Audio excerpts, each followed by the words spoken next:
Welcome to Preparing for the Unexpected. I'm your host, Alex Fullick, and as always, we like to talk about things related to disaster recovery, business continuity, COVID, well-being, resilience, anything that helps you, your organization, or community prepare for, respond to, and overcome adverse situations. If you'd like to be a guest on the show, please feel free. You can find me on LinkedIn. I'm the only Alex Fullick there, and I respond to everything I get. Alternatively, you can find me at alexfullick.com. Today, I have a returning guest for our second chat or talk, and it's one that I think you're going to find really interesting. I'm looking forward to this one because I don't know enough about it, so I'm going to be learning a lot today. And I want to welcome back, once again, Shane Mathew. Shane, welcome back. Hey, Alex, glad to be here. And we're going to talk about something that I know you've talked about in the past, but I still don't know enough about: gamification in business continuity. So I have to ask the obvious question. What is gamification? Okay, so at its simplest, gamification is using game-like mechanics in non-gaming contexts. Okay, so you're applying game-like scenarios or processes to either learn something about the organization that you're applying it to, or to gain valuable insight that maybe would have been more challenging and ultimately less fun to gather. Because I'm a big advocate for brand value. And one of the things that happened to me a long time ago was I remember coming in to do a business impact analysis, a follow-up. And I remember seeing the faces of the team leaders in the room. They were all just like so depressed. And they literally were just like, okay, we just well, let's face it, BIAs are not the most exciting thing. Right, exactly. Right. So that moment was a game changer. I'll put the pun in there for you. But that was a moment for me that really changed how I perceived my work. And I was like, I don't want this to be so boring or long or drawn out or cumbersome that people don't want to hang out with me at the workplace, right? So that was kind of the reason why I started to dive into it. I had some great influences from a couple of consulting firms that also were doing this work in this realm. And so that's how I started to learn about it. So gamification really is just about applying principles that you would find in games to business practices. So how do you go about creating a game then for business continuity when, let's face it, business continuity, and you kind of gave an example already, can be kind of a depressing dry. or serious subject? How do you go about something like that?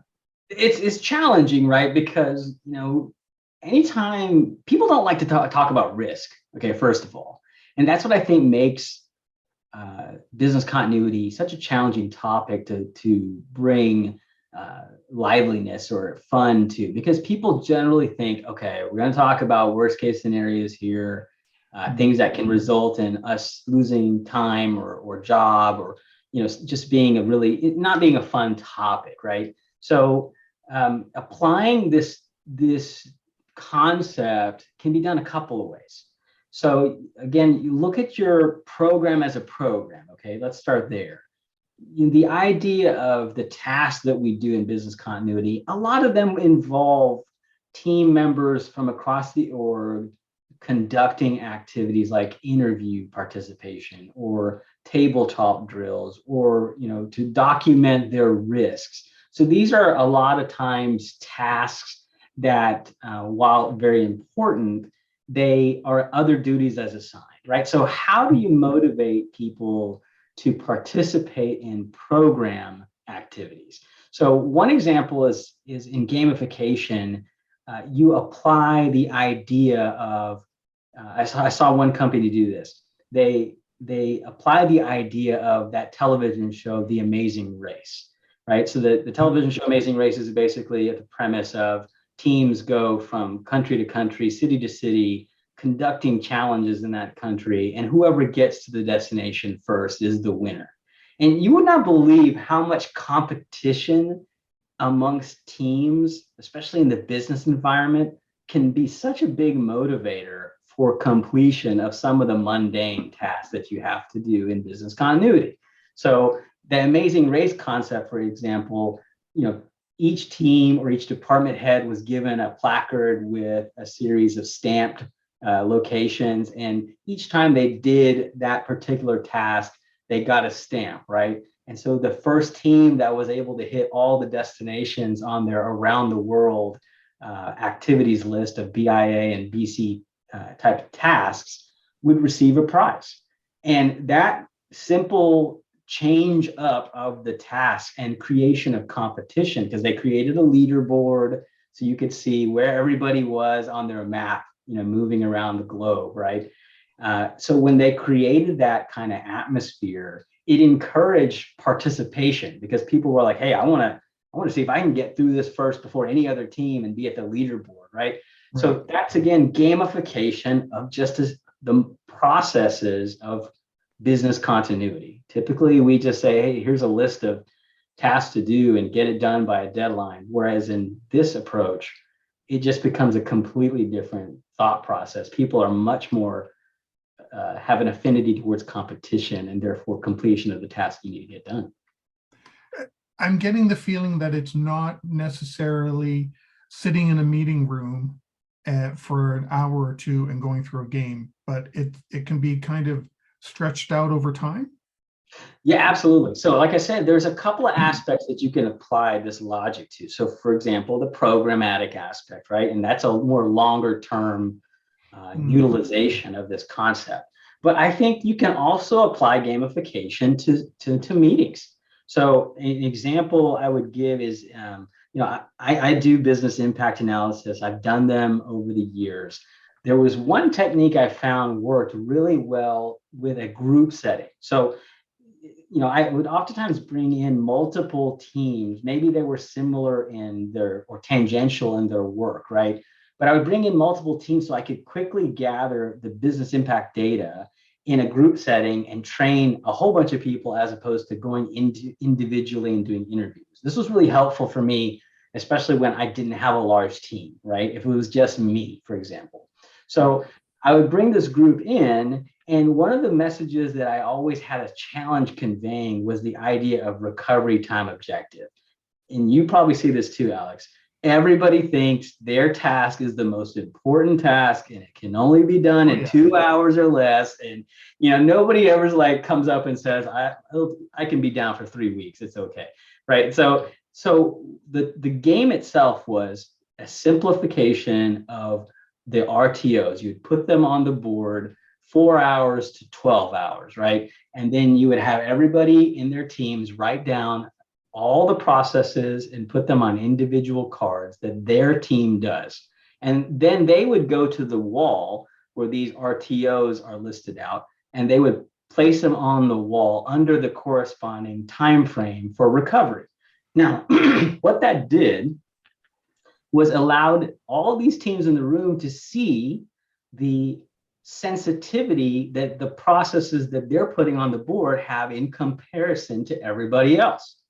And so what I found happening was, once they got to see the big picture, they actually went up to the board themselves and said, you know what, actually, this process, I think I could probably wait for a couple of hours until you get done with your processes. That's far more important than what I'm doing over here. And so you saw a realignment happen in real time using just a simple exercise like that. And why you might say, well, where's the game in that? Well, the reality is it's a group problem solving game where you're looking at all the processes as a whole and suggesting, hey, you know what, I think mine's is not as sensitive, or mine's is way sensitive, or, oh, my process and this process, they have to happen together in order for the next process down the road to happen. So it gives you far more chance to do discovery and conversation than you would have had if you just simply went to that one team by themselves and said, just tell us what your sensitivity to time is. They would have absolutely no perspective. And that's another way I think you can apply this logic to just, simple tasks that you have to do. And I guess that also helps to, with sensitivities and things like that, but also helps identify dependencies. If I'm doing something that supports someone else, why am I up before the people I'm supporting? Right. Absolutely. You know? Exactly. That was the key, I think, for me, was that people were self-reflecting. And generally people are, right? They're realistic. They're able to say, hey, you know what? I don't really need to be as quickly recovered as this one does, right? Because people have a general sense of how the company works and what's really needed, what's not. But when they have the opportunity to work together, they feel like I'm giving up my RTO of 4 hours, but it's for the good of the company. I can see clearly why. And it becomes far easier on my end. I don't have to convince people anymore. I don't have to go to them and be like, hey, you said 4 hours, but you really need that. They were able to self-regulate, and that's what made my job a lot easier. And I guess that helps with the, buy-in, one of those big buzzwords everyone talks about. It helps with buy-in, not just from executives, but from the actual users who Yeah, help establish, absolutely. you Absolutely. And that's the thing I think a lot of people miss with our program development, is that there's a lot of tacit knowledge spread out in the company. Oftentimes, we're not capitalizing on that by doing it siloed or individually. But when we bring together a group to solve a problem, we get so much more traction. People see dependencies, people have that information intrinsically, and you don't have to really dig and then go to the next group and dig some more and come back to the first group. It's just so much more helpful to have those group type of discussions. Yeah, I actually did that approach. The first time I did this one BIA and had all these RTOs listed, it kind of was done group by group by group. And then when we had our first draft list, it was, this makes no sense whatsoever. I pulled them all together and they started talking, and then people, they started realizing, oh yeah, that's got to come first. This has to come first. Oh, I don't need to be there, and it actually worked out better. And then moving forward, all of a sudden became so much easier. But I had to make that mistake, years ago to be able to move forward and learn from it. So. Right. Now, and I think there was one other example I wanted to bring up. There was a game that I used that helped us identify risk.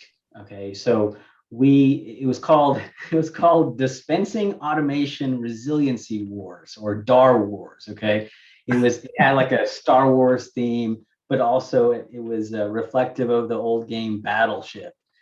And so the basic premise is that you have a board, and two teams have their own boards, and they would place on them specific cards that were shaped like a battleship, the spaces with the little spots that you can knock out with a direct hit, and those boards represented various production lines in this environment, right? It was a manufacturing type of environment.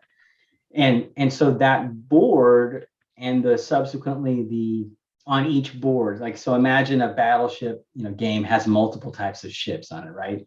And each ship has different holes that your bomb or torpedo would hit. In this case, it was the IT systems that were needed for that automation, for that line, the personnel needed for that line, the supplies that were needed for that line. Those were represented on each of those ships.